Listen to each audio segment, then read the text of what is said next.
Hey everyone, broadcasting again on YouTube, this time coming to you with info about the U.S. Industrial Revolution. Alright, listen up quickly because we're going to be going through some of the major players and the key effects of their inventions, focusing on the United States. I'm working on a new angle for this video, so I'm going to be playing around with this. I know it looks a little different than the last one. Just bear with me until we figure it out, okay? Alright, first up on our list is Graham Bell's telephone. Graham Bell's telephone was first used in businesses. Businesses started to communicate with one another, they started to share ideas, they started to talk more about prices, etc., etc. Now, eventually that's going to lead to better communication with everybody, okay? Now that the telephone is used in one place, people improve on it, they make it cheaper, more people have it. So the middle class people have it, the upper class people have it, and regular people start to communicate with one another. Led to the transmission of music and ideas. So society, social classes, the things that people are talking about start to use more of their brain cells. They go up, they get smarter. Graham Bell's telephone also influenced other inventions like the radio, like the phonograph and the record player. Okay, now Graham Bell didn't just stop at the telephone. He actually made one of the first devices for deaf people to help deaf people hear with. So he was really, really big into helping people hear things and transmitting sound. Wright brothers, let me move that over. The Wright brothers had the first successful flight on an airplane. This introduced efficient transportation. So people could get places faster, they could get there using less fuel and using less money. Okay, they could get a longer distance in the same or a shorter period of time. That's what the plane allowed people to do. So since plane flying eventually was more affordable, it led to introduce leisure travel for the middle class. So more people in the middle class, more of the factory workers, more of just the regular old Joes could start to travel from place to place. It also made the prices of goods cheaper. Okay, so the prices of goods went down because, like I said earlier, more efficient transportation. The goods could go a longer distance using less money.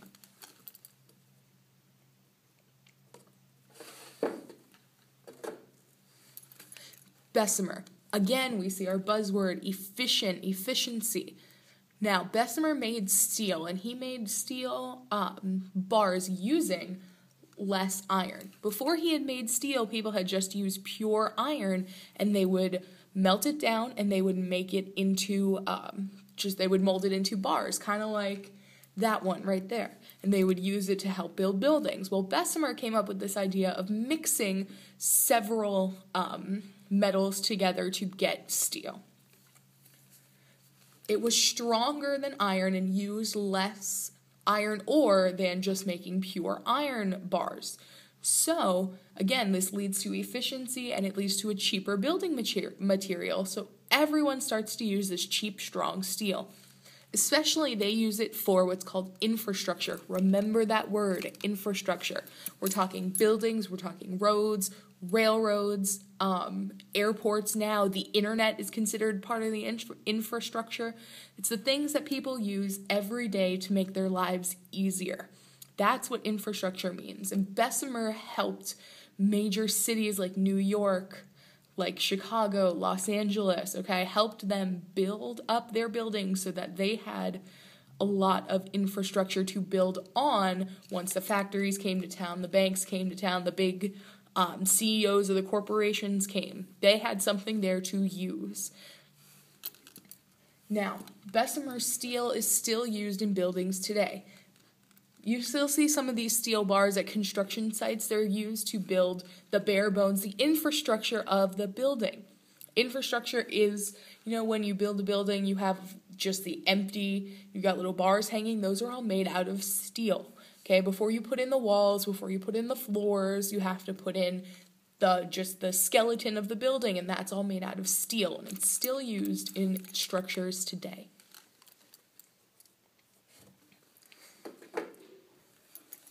here we're getting into our the two most important people we have to talk about today.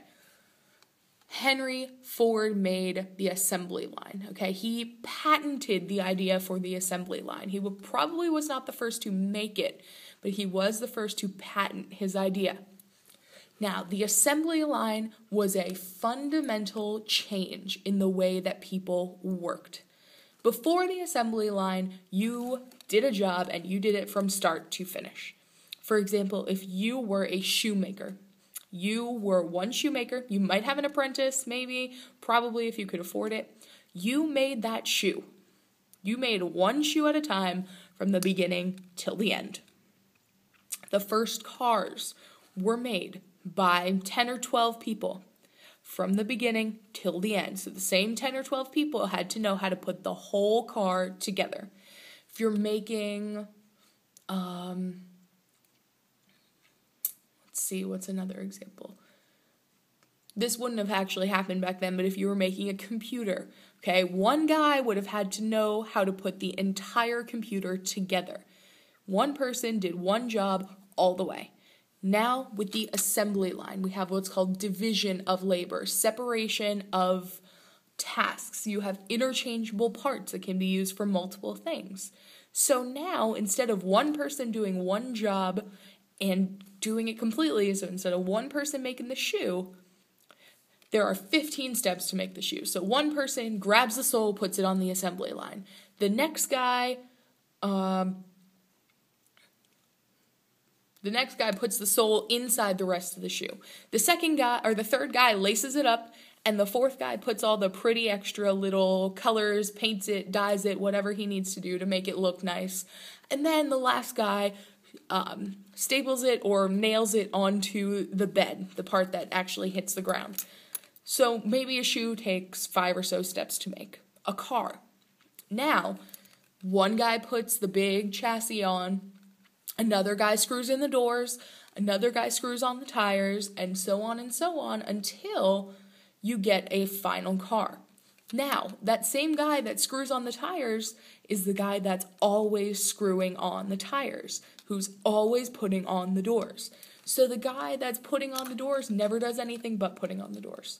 The guy who's sticking the insole inside of your shoe, he never does anything but putting the insole inside your shoe. All right, so we go from one person doing one task all the way to breaking it up and having multiple people do the same task over and over. This leads to what's called mass production, okay? You can make lots and lots of goods cheaper. It's more efficient. So if you have cheaper goods, more people can afford them. Specifically, when we talk about Ford, we need to talk about cars. And with cars, with affordable cars, you give the middle class, the regular old Joes, mobility. People can now move around. They're not stuck to a certain place.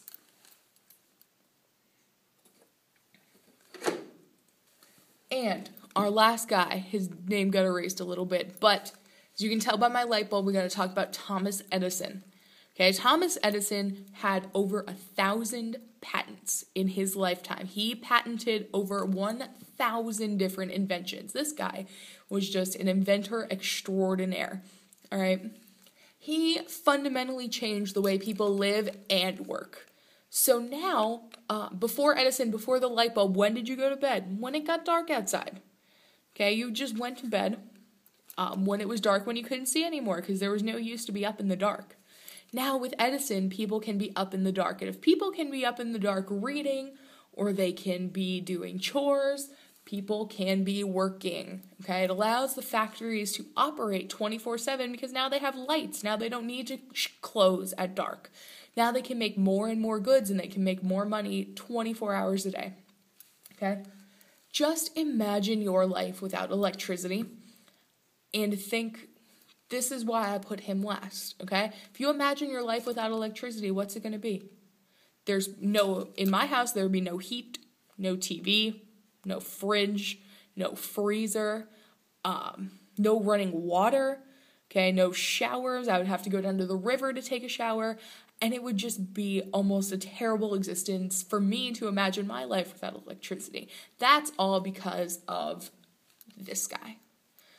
Check back in a couple of days for some more videos. I hope you enjoyed this one. Leave your questions as comments, and I will talk to you guys soon. Over and out.